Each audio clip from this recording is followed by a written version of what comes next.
Buenos días, mis queridísimos hermanos. Y Dios nos da el privilegio de vernos. Qué cosa tan maravillosa. Qué cosa tan maravillosa.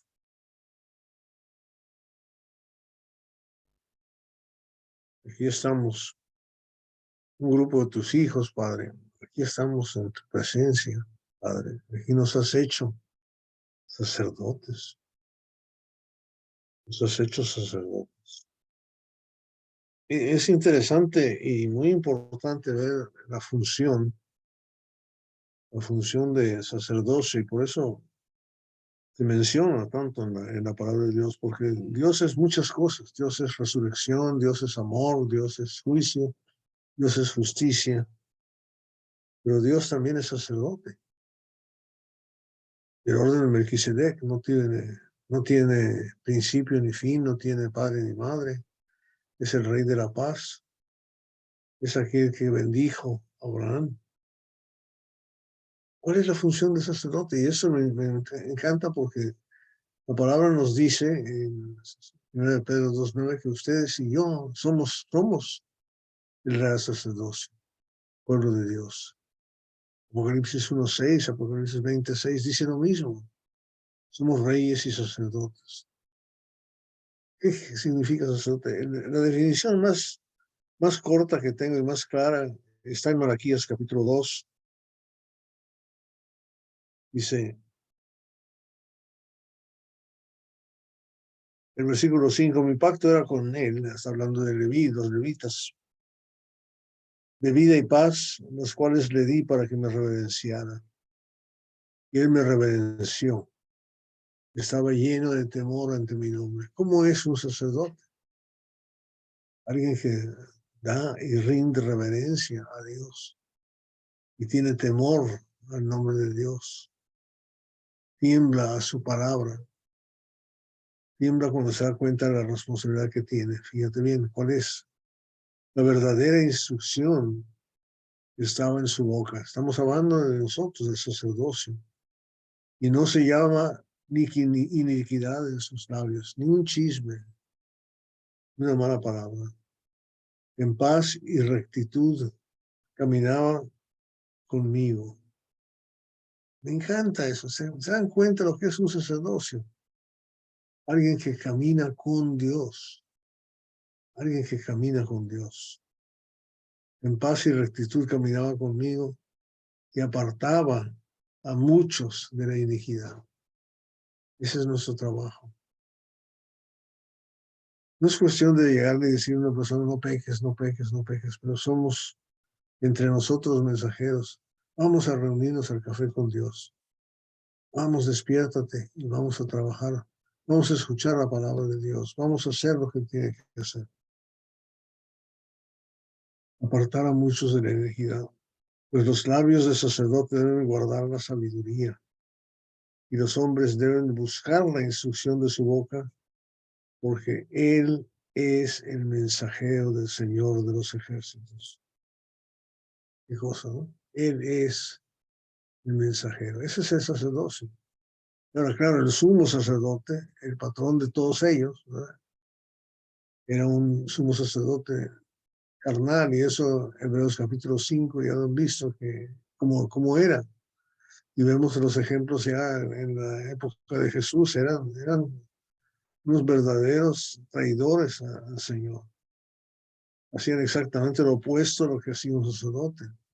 No se habían preparado su corazón, como Esdras, que también era sacerdote. Había preparado su corazón para estudiar la palabra, para obedecerla y para enseñarla a otros. No tenían ese sentimiento, ese sentido. Pero aquí el sacerdocio, el sumo sacerdocio, es tan importante porque es por lo que hace, por lo que ha hecho. Vamos ahí a Hebreos capítulo 7 de una vez. Leer un poquito, porque este Melquisedec, versículo 1, rey de Salem, el rey de la paz, sacerdote del Dios Altísimo, se encontró con Abraham cuando éste regresaba de la matanza de los reyes, cuando fue a rescatar a Lot. Y Abraham le entregó el diezmo de todos los despojos. El nombre Melquisedec significa primeramente rey de justicia y luego también rey de Salem, esto es, rey de paz.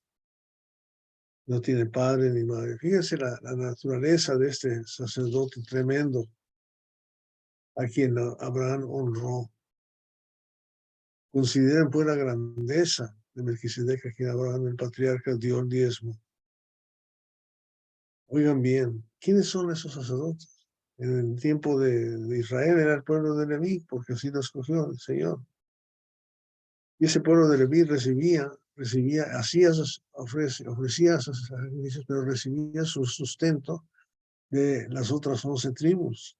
Fíjense qué bonito es decirlo así, ¿verdad?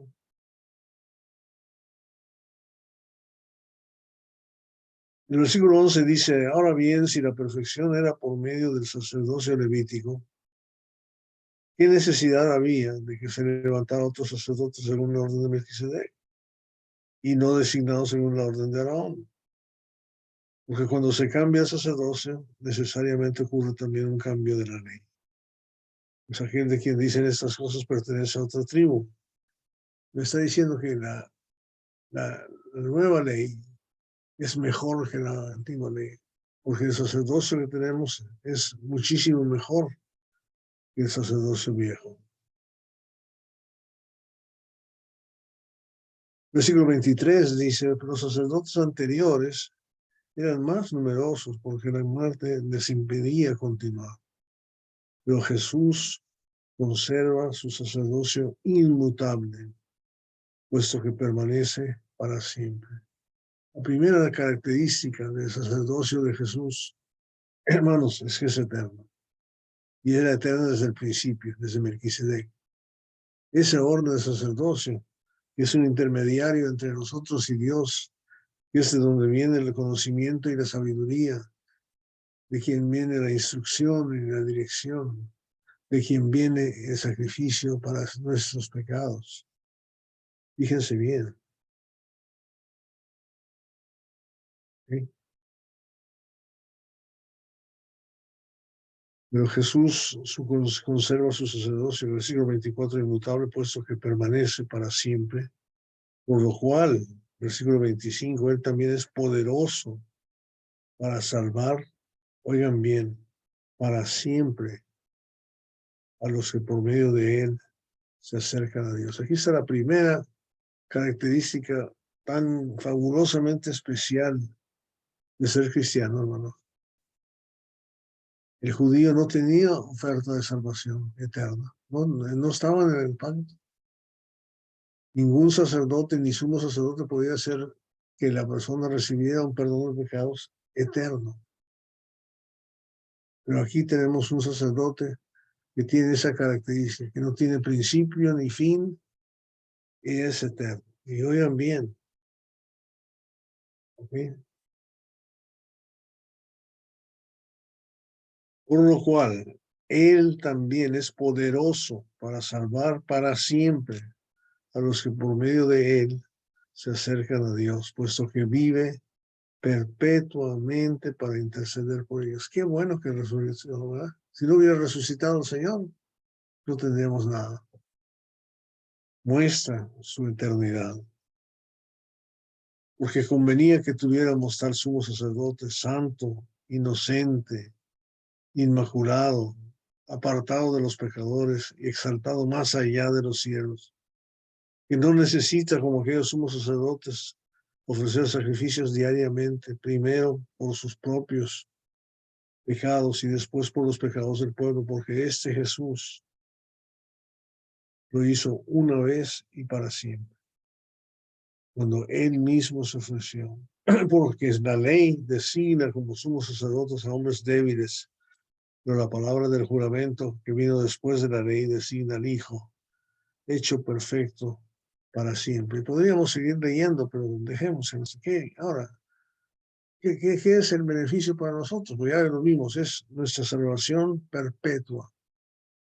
En el capítulo 9 va a hablar, tenemos la verdadera limpieza, la verdadera purificación de nuestra conciencia, solamente por Él. El capítulo 10 va a recordarnos que tenemos acceso al al cielo, al templo verdadero, espiritual de Dios, constante, 24/7, no solamente una vez al año. Tenemos el acceso al conocimiento, el acceso a la sabiduría, el acceso a la intención, porque el Espíritu mora en nosotros. Tenemos esa vida eterna desde ahorita. Y Dios tenía esa vida eterna y la tiene. Pero ¿qué hizo Dios? Recordemos lo que hizo Dios. Recordemos lo que dice. Él se ofreció a sí mismo una vez. Se ofreció a sí mismo. ¿Y nosotros qué debemos hacer? Si somos sacerdotes. ¿Qué debemos hacer? ¿No será exactamente lo mismo? Oigan bien lo que dice Romanos, capítulo 12, versículo 1. Perdón, Romanos, sí, capítulo 12, versículo 1. Por tanto, hermanos, les ruego por las misericordias de Dios que presenten sus cuerpos como sacrificio vivo y santo, aceptable a Dios, es el culto racional de ustedes. Y no se adapten a este mundo, sino transfórmense mediante la renovación de su mente, para que verifiquen cuál es la voluntad de Dios, lo que es bueno y aceptable y perfecto. Nosotros también tenemos esa responsabilidad. Nos debemos quedar pasmados cuando nos damos cuenta de lo que somos. Cuando Dios nos dice, tú eres un sacerdote, tú permaneces y perteneces al orden de Melquisedec, que no tiene principio y fin, que te provee a ti de una salvación eterna, permanente, no se acaba. Los israelitas cada año tenían que volver a ofrecer sacrificios por sus pecados. Pero aquí estamos hablando de otro momento, otra cosa, otro sistema, otro método, otro pacto superior, especialmente en lo que ofrece. El pacto antiguo nunca ofreció vida eterna. Este pacto ofrece perdón de pecados verdadero, eterno, y una salvación eterna, y estar en la presencia de Dios eternamente. La eternidad del sacerdocio de Melquisedec es importantísimo para ti y para mí. Qué responsabilidad y qué beneficio tan grande recibimos nosotros cuando podemos hacer eso, cuando podemos ser esa clase de gente que presenta nuestro cuerpo en sacrificio vivo para ser parecidos a Cristo, para ser parecidos a Él. ¿Cuándo lo hicimos? Lo hicimos cuando nos bautizamos, ¿verdad? Dejaremos que su gracia abunde en ninguna manera, porque hemos muerto al pecado. ¿Cómo viviremos en Él? Ese es nuestro sacrificio, abstenernos, hermanos, del pecado. Todo aquel que tiene esta esperanza se purifica a sí mismo, así como Él es puro. Fíjense las palabras tan poderosas de nuestro Dios. Y es efectiva esa purificación, hermanos, porque estamos hablando no de la sangre de un cordero, de un chivo. Estamos hablando de la sangre de Jesucristo, el Hijo de Dios, el Dios encarnado, ese mero Dios. De ese estamos hablando. Estamos hablando del sacerdocio eterno de Melquisedec. Estamos hablando de un mejor pacto basado sobre mejores promesas. De eso estamos hablando. ¿No valdrá la pena hacer el sacrificio vivo que Dios quiere que seamos? Darnos cuenta que nuestra vida es totalmente de Él, pertenecemos a Él. Y podemos decir como el apóstol Pablo en Efesios 4:1, yo pues preso o prisionero del Señor, prisionero, solamente vivo para Él. No tengo otra vida, no, solamente es para Cristo, para Dios. Todo lo que hago es para Él, no es tiempo de descanso, no hay vacaciones. Y es una eternidad. Eso tenemos nuestro corazón, hermano, para poder ser llamados sus mensajeros. Qué maravilla, ¿se han dado cuenta? Que nos da nombre de ángel, porque el ángel es el mensajero. Cuando vemos las cartas escritas en Apocalipsis a las iglesias, dice al ángel de la iglesia, el sacerdote. ¿Quiénes somos nosotros? Ese velo, ese sacerdocio. Qué gran, maravillosa manera de pensar que Él nos da. Qué importancia tan grande es ese sacerdocio que Él nos da.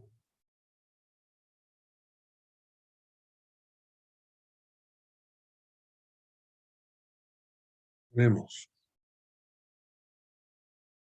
Bendito Dios y Padre Todopoderoso, lleno de gracia, que nos, que nos llamas a una carrera, a una función, a una profesión tan responsable, tan grande que no merecemos. ¿Cómo es que nos has sacado del fango de aquí de la tierra y nos has hecho tus sacerdotes, tus reyes?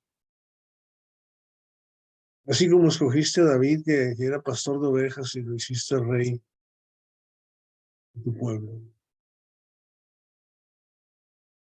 Qué maravilla, Padre. Ayúdanos a reconocer primero nuestra responsabilidad. Segundo, danos el valor para llevar a cabo el trabajo que quieres y debemos. Danos el poder de hacerlo, Padre, porque todo proviene de ti. Nosotros por nuestra cuenta no podemos hacer nada para que tú seas glorificado. Ayúdanos, Padre, no solamente a estudiar tu palabra, sino obedecerla y ser un verdadero sacrificio ante los demás, no para que nos vean sacrificando, sino para que tú seas glorificado en todo. Que nos hagamos a un lado para que tú seas el que brilles, para que tú seas la lámpara que brilla. Tu palabra sea la que se disperse por todos lados.